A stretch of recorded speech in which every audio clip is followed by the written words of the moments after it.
안녕하십니까. 한국종교문화원을 사랑해주시고 또 함시영 목사의 유튜브 방송을 애독해 주시는 독자 여러분에게 다시 한번 감사를 드립니다. 오늘 강의는 천주교 미텔 대주교를 통해서 본 기독교에 관한 이야기가 되겠습니다. 미텔 대주교는 일제강점기 때에 천주교를 이끌었기 때문에 특히 안중근 의사님과의 가문과의 관계를 통해서 우리는 천주교의 실상을 잘 알 수가 있고 우리의 기독교와 또한 잘 비교될 수가 있습니다. 그럼 먼저 바티칸의 우민화 정책 이거에 대해서 살펴보겠습니다. 안태운 진사께서는 1894년 동학혁명으로 때문에 자의반 타의반으로 숨어 지낼 수밖에 없었습니다. 그때 인근에 있는 성당에 들어가는데 그때 파리 에방 종교의 선교사인 빌렘 신부를 만납니다. 나이 차이는 빌렘 신부가 2년 선배입니다. 서로 그러한 연령도 형님 같은 그런 차이기 때문에 형, 동생 하면서 많은 이야기를 나누다가 안 진사님께서 천주교로 입문합니다. 그래서 세례를 받고 그 세례명은 베드로로 가지고 있습니다. 그리고 안중근 의사님께서는 부친의 설도로 인해서 또한 천주교에 입문합니다. 그래서 토마스라는 세례명을 갖습니다. 안중근 의사도 부친처럼 빌렘 신부에게 많은 조언을 듣고 특히 국제 정세에 눈이 띄입니다. 그래서 교육의 중요성을 알고 빌렘 신부와 함께 미텔 주교를 만납니다. 그래서 미텔 주교님께 이렇게 전합니다.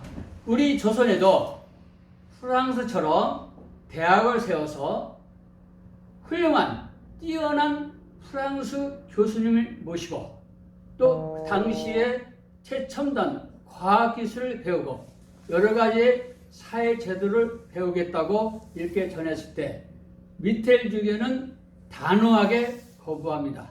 그 이유는 이렇습니다. 21세기 언어로 말하면 가방끈이 길면은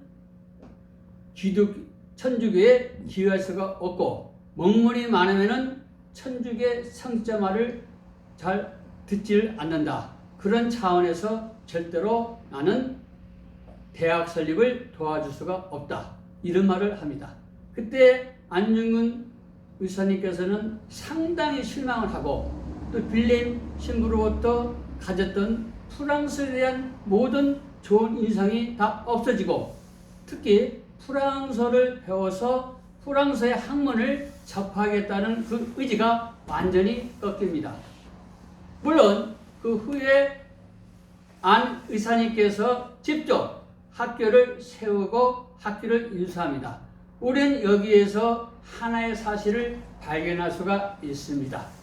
천주교는 바티칸의 성직 제도를 유지하기 위해서 성도들을 우민화하는 그런 정책을 쓰고 있음을 알 수가 있습니다. 그런데 기독교는 이와는 다릅니다. 기독교, 특히 미국에서 온 선교사님들은 펜실베이니아, 뉴욕 위에 뉴 잉글랜드 지방에서 왔기 때문에 뛰어난 그 머리와 또한 좋은 그 가문과 그리고 훌륭한 또 학력의 백그라운드를 가졌기 때문에 그들은 교육의 중요성을 잘 알고 있었습니다. 조선에 오자마자 학교를 세우고 병원을 세우고 복지시설을 세우는 등 여러 가지의 조선의 근대화의 기초를 놓았습니다. 이런 것을 봤을 때 우리는 기독교와 천주교의 선교의 정책을 알 수가 있습니다. 두 번째는 우리는 이런 사실을 생각해 볼 수가 있습니다. 개인 신앙이냐, 개인의 신앙으로 우리가 구원을 받느냐, 아니면 어떠한 성직 제도에서 구원을 받느냐, 이것을 살펴볼 수가 있습니다.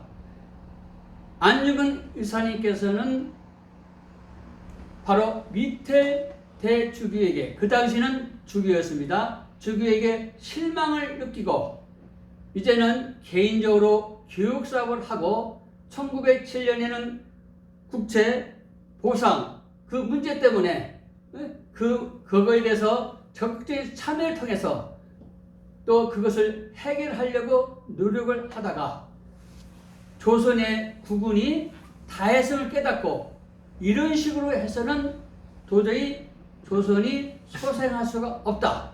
그런 굳은 결심을 갖고 1907년에 연해주에 가서 또한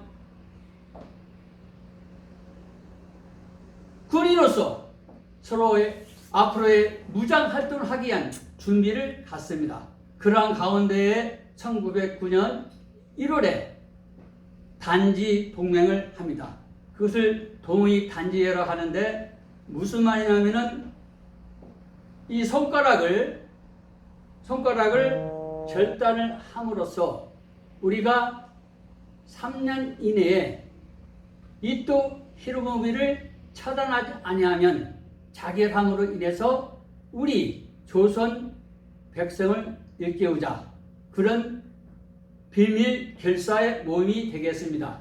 그래서 안중근 의사님께서는 넷째 손가락 이 첫 마디를 이것을 자릅니다. 그러면 새끼 손가락하고 동일합니다. 바로 이런 굳은 결심을 하게 이릅니다. 교육을 통해서 조선을 구하려고 했지만 미텔 주교의 그러한 모습, 또 조선이 되어가는 모습을 보고 조선 독립에 대한 사상을 바꿉니다. 그건 뭡니까? 무력입니다. 여기서 우리가 하나를 알아야 됩니다. 우리가 안중근 의사, 열사, 지사라고 말을 합니다. 의사는 승리하건 패배하건 무력을 통해서 자유와 독립을 찾는 걸 말을 합니다. 열사는 무력이 아니라 맨몸으로 자유와 독립을 위해 투쟁하는 걸 말합니다. 그래서 우리가 유관순 열사 이렇게 이야기합니다. 지사는 뭐냐? 그러한 마음을 가지고 있는 사람이라고 할 수가 있겠습니다. 그래서 안희사님께서는 그런 무장, 그런 힘을 기울여서 조선을 자유와 독립을 위해서 내가 희생해야겠다. 그런 굳은 결심을 가지고 연해주의로 또 떠나갑니다. 연해주의에서 나오는 신문을 보고 이런 사실을 또한 깨닫습니다. 이토 히로부미가 당시 러시아의 재무장관을 만나기 위해서 중국의 하얼빈으로 온다는 그 기사를 봅니다. 그때 안중근 의사는 굳은 결심을 다시 한번 새깁니다. 내가 이토 히로부미를 처단하고 말아야겠다. 그래서 안희사님께서는 바로 이걸 위해서 권총을 준비를 합니다. 권총에 대해서는 여러 설이 많기 때문에 벨기에산이냐 이런 이야기는 그만두고 그냥 간략하게 말씀을 드리겠습니다. 그래서 실탄을 준비합니다. 실탄을 7발을 장전을 했는데 그 7발에는 토마스라는 세례명을 적어 놓았습니다. 그리고 거사를 하기 전에 하얼빈을 향해서 성원을 긋고 성삼위 하나님께 또한 기도를 바칩니다. 그래서 드디어 1909년 10월 26일이 되자 안중근 의사님은 바로 하얼빈 역에 나타났습니다. 그때 바로 이토 히로부미는 러시아의 재무장관을 열차 안에서 잠시 25분, 30분 회담을 갖고 그리고 바로 그 밖으로 나왔습니다. 그때 역 앞에는 또 의장, 사열단이 있기 때문에 또한 그 그 예식을 또한 치료했습니다. 그 예식을 치르는 가운데 바로 안중근 의사님께서는 7m의 거리에서 이또 히름업을 향하여 총 3발을 쏘았습니다. 첫 발은 바로 옆구리를 통해서 가슴 쪽으로 갔고, 또 두 번째는 가슴을 맞았습니다. 그때 바로 이또 히로부미는 쓰러졌습니다. 또 세 번째는 쓰러지는 그걸 보고 복부를 향하여 또 겨누어서 또 쏘았습니다. 정확하게 거기에 맞췄습니다. 그러나 안 이사님께서는 생각하기를 저 사람이 혹시 이또가 아닐 수가 있다. 그래서 주위에 있는 사람들 또 3사람이 있었습니다. 그들에게 한 방씩 쏘았습니다. 명중했습니다. 그러자 한 발이 남았습니다. 한 발이 남았지만은 더 이상은 쏘지는 않았습니다.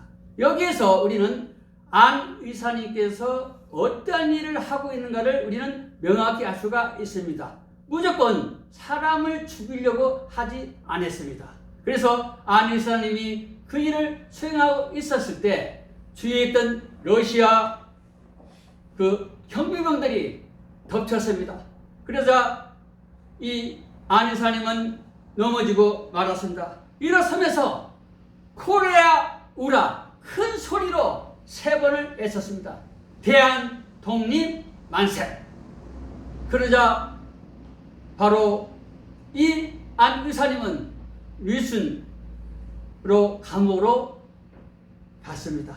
이게 여기에서 우리는 많은 사실을 알 수가 있습니다. 안 의사님은 그냥 이또를 그냥 암살한 게 아니라 그 실탄을 준비할 때 거기다 세례명을 자기 이름을 적었고, 또한 하나님께 기도를 했고, 그리고 7발에 장전되어 있는데 필요한 경우 6발만 쏘고 1발은 남겼고, 그리고 분명히 코레아 우라 이 대한독립 만세를 외쳤습니다. 그래서 윌슨 감옥에 송치되었을 때 그는 검사 앞에서 당당히 말했습니다. 내가 이또를 죽인 것은 15가지 죄악을 범해서 죽였다. 그래서 첫째는 명성황후를 시한제를 들었고, 둘째는 고종황제의 퇴위 사실을 들었고, 마지막 15번째는 지금 명치유신, 지금 이 천황의 아버지를 왜 이또는 죽였는가? 이겁니다. 이것을 위해서, 동양 평화를 위해서 나는 바로 대한의군 참모 중장, 그렇죠? 특바 독립대장 자격으로 나는 이 일을 했기 때문에 국제법에 의해서 나는 이 심판을 받아야 된다. 이렇게 이야기했습니다. 그러나 그게 먹혔습니까? 그렇지 않습니다. 우리는 여기에서 미텔 주교를 한번 생각을 해 보겠습니다. 미텔 주교는 그 일을 알고 나서는 뭐라고 말했습니까? 안 의사님은 전혀 모르는 사람이다. 21세기 용어로 말하면 그 사람은 냉담자, 즉 천주교를 처음에는 나왔다가 나오지 않는 사람이다. 이건 아주 새빨간 거짓말입니다. 왜냐하면 안중근 의사님 그 가족들은 바로 미텔 주교에게 세례를 받은 집안입니다. 또 그 안 의사님 부친께서는 바로 항해도 그 지역에 또 성당을 또 하나 지었습니다. 하나님께 봉헌했습니다. 그래서 빌렘 신부를 또 모셨습니다. 이것은 너무나 잘 알고 있는 사실인데, 미텔 중에는 나는 안중근이라는 사람을 모르고 우리 천주교와는 아무런 상관이 없다. 그래서 안 의사님께서 마지막에 가실 때 고해 성사와 종구 성사를 부탁했지만 미텔 중에는 전혀 거기에 동의하지를 않았습니다. 그래서 빌렘 신부가 그 미텔 주교의 말을 거부하고 바로 윌슨에 있는 안 의사를 찾아가서 고해성사를 하고 종부성사를 주고 이래서 마지막을 안이사님을 하나님 나라로 보냈습니다. 우리는 여기에서 많은 것을 깨닫습니다. 미테엘 주교는 안이사님을 살인자라고 해서 지옥으로 보냈습니다. 이것은 주교가 바로 신부보다 성직계급이 높지가 않습니까? 빌렘 신부가 아무리 성사를 베풀었지만 그러나 바로 주교는 안이사님을 지옥으로 보냈습니다. 여기는 우리는 무엇을 알 수가 있습니까? 천주교는 개인의 신앙, 우리 기독교는 예수님을 그리스도로 영접하면 성령 하나님이 거하기 때문에 성령의 교통 가운데서 우리 주 예수를 통하여 성부 하나님을 찬양하기 때문에 우리는 그런 사람을 구원받은 자라고 이야기를 합니다.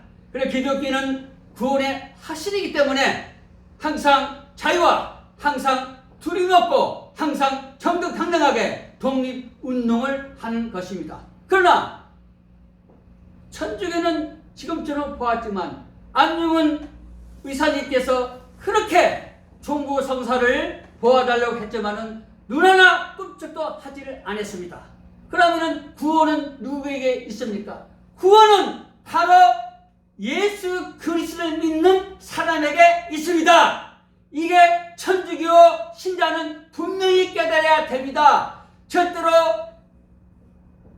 이 성직 제도나 절대로 칠성례가 구원을 주는 것이 아닙니다.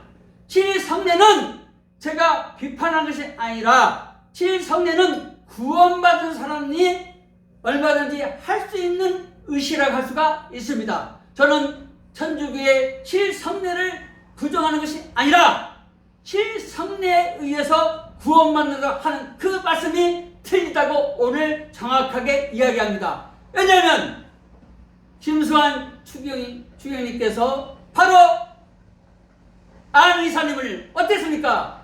천국으로 보내지 않았습니까? 어떻게 하나님이 하시는 구원의 역사를 어떻게 천주교 미테일주교는 지옥으로 보내고 김수환 주경은 어떻게 천국으로 보냅니까? 이것은 앞뒤가 안 맞는 이야기입니다. 그래서 천주교는 정확하게 복음의 정신으로 돌아야 됩니다. 정확하게 성직제도는 구원할 수가 없습니다. 성직제도는 구원받은 자가 후에 갖추는 하나의 제도 형식이지 그 제도가 구원을 갖다 줄 수가 없습니다. 또 하나 세 번째는 고해성사입니다. 빌렘 신부가 미테엘 주교의 말을 안 듣고 혼자 단독적으로 가서 바로 안이사에게 종부성사를 하고 고해성사를 해서 자기는 일단은 천국으로 보냈다고 합니다. 그랬더니 미테엘 주교가 화를 냅니다. 당신은 왜 내 말을 듣지 않고 왜 정치 행위에 가담하고 있습니까? 그래서 당신은 성무 집행정지를 이겨 주겠습니다. 천주교에서 성무 활동을 하지 못하는 건 뭡니까? 미사에 집전을 할 수가 없다는 말입니다.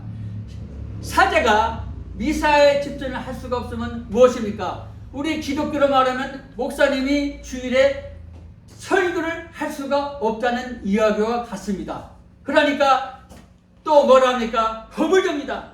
당신 잘못하면은 사제복을 내가 벗길 수가 있다. 그렇게 말을 안 하지만은 모든 행동 자체가 그러한 모습으로 다가옵니다. 그래서 족구를 답니다. 빌렘 신부, 당신이 지금부터 안이사님 집안의 그 가문들이 권속들이 무슨 행동을 하고 있는가를 매일 나한테 보고하세요. 그러면은 내가 당신의 그 죄를 용서해 주겠습니다. 그러니 빌렘 신부는 어떡합니까? 이 바티칸은 성직제도 완전히 뭡니까? 전체주의 그런 것이 아닙니까? 절대로 순종하는 데가 아닙니까? 그래서 어느 날 안중근 의사의 사촌동생 동년에 태어났지만 아마 생일이 늦은 것 같습니다. 안병근이가 빌렘 신부를 찾아옵니다. 찾아와서 무엇을 이야기합니까? 내가 베라우치 마사 타기를 암살하겠습니다. 엄청난 충격적인 이야기입니다. 그러면은 그걸 고해 성사를 했으면은 그걸 새겨야 하는데 빌레헴 신부는 이것을 또 누구에게? 미텔 신부에게 아닙니다. 미텔 신부는 그거를 듣자마자 베라우치 마사타기를 암살한다고 어디를 합니까? 바로 일본 헌병대. 그날은 눈이 엄청나게 오는 날입니다. 보통 사람들이 잘 밖에 나가지 않은데 더군다나 주교가 바로 그 소식 듣자마자 달려갑니다. 달려가서 다 아래입니다. 그래서 일어난 사건이 배고인 사건입니다. 우리가 보통 지금은 우리가 남한 북한할 때 북한이라 하지만 일제강점기 때는 서북지역이라고 했습니다. 서북지역은 애국 활동을 많이 하고 애국심이 강한 사람이 많이 있었습니다. 신민회를 그때는 조직을 했어요. 그때 회장님이 누구냐? 윤치호. 아주 걸출한 인물입니다. 그런데 어떻게 됐습니까? 윤치호 신민회 회장을 비롯해서 조선의 아주 뛰어난 지도자들이 다 뭡니까? 붙잡혔습니다. 그래서 많은 고문을 당하고 많은 어려움을 당해서 또 신앙을 버린 사람들이 독립 그 활동을 중단한 사람이 있고 특히 윤치호 이 회장은 그 후로는 친일파 길로 돌아왔었습니다. 인생의 운명을 완전히 뒤집어 놓은 사건이 바로 미테리 그 안병헌이 그 고해 성사를 그대로 일본 정부에게 누설한 겁니다. 이런 역사는 많이 있습니다. 우리가 앙리 4세가 낭투 칙령에 의해서 1562년에서 1598년 뭐가 일어났습니까? 이구노 전쟁이 발생했습니다. 이구노가 무엇입니까? 이구노는 프랑스에서 말하는 더 칼비니스트 프로테스탄트 인 프랑스, 프랑스에 있는 칼빈주의자를 이야기를 합니다. 그것을 영국에서는 청교도라고 이야기하고 그리고 유럽에서는 개혁 세력이라고 이야기를 합니다. 우리 한국에서는 그분들을 장로교인이라고 이야기합니다. 바로 프랑스에서 칼빈주의자들이 일어나기 때문에 바로 이구노와 천주교 간에 전쟁이 붙었어요. 그게 이구노 전쟁입니다. 그때 바로 이구노 그 파에 섞여 있던 앙리 4세가 천주교로 다시 귀하고 그리고 그래서 바로 1598년에 낭트 칙령을 그것을 선포하기 때문에 이구노와 천주교는 이제는 평화의 관계를 가졌습니다. 그러나 어떤 일이 일어났습니까? 1685년에 루이 14세의 몽테블로 칙령이 선언되었습니다. 그래서 이구노들은 어떻게 했습니까? 전부 다른 나라로 다 망명을 떠났습니다. 그게 영국으로 떠나고 독일로 북유럽으로 미국으로 떠났습니다. 그때부터 프랑스는 서서히 기울어지고 영국이 산업혁명을 일으키고 전 세계를 휘어잡았습니다. 왜 그렇습니까? 루이 14세가 바로 고백 신부에게 이런 이야기를 했습니다. 나는 며느리와 잠을 잤습니다. 그때 고백 신부가 그 말을 듣자마자 당신 선조가 만들어 놓은 낭트 칙령을 다 무효시키고 바로 이구노를 다 처단시키시오. 이렇게 명령을 내리자마자 바로 했던 것이 몽테블로 칙령입니다. 바로 고해 성사는 어떻습니까? 맞습니다. 일반인들이 고해 성사하면은 절대로 천주교 성직자들은 그것을 누설하지 않습니다. 그런데 루이 14세가 한 그 훈련하고 일반인이 한 훈련은 엄청난 차이가 일어납니다. 바로 이렇게 대통령이나 총리나 또한 상륙에 있는 사람들이 고해 성사를 하면 거기는 고급 정부가 담겨 있습니다. 그 고급 정부가 담겨있기 때문에 바티칸은 전 세계에서 최고의 정보를 갖고 있습니다. 바로 고해 성사는 뭐냐?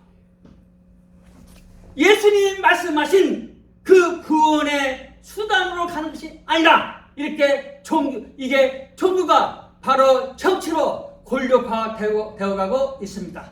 바티칸은 바로 이러한 순수한 복음의 정신을 이뤘습니다. 바티칸 제도 자체는 벌써 권력을 향하고 있고 세속의 욕망을 향하고 있습니다. 오늘 드리는 말씀 뭡니까? 안중근 의사가 바로 기독교인하면 그 사람은 천국에 갔고 안중근 집안은 하나님께로부터 좀 더 많은 축복을 받고 복된 인생이 되었을 것입니다. 안타깝게도 천주교 신자라 바로 안혜사님 강원은 완전히 망하지 않았습니까?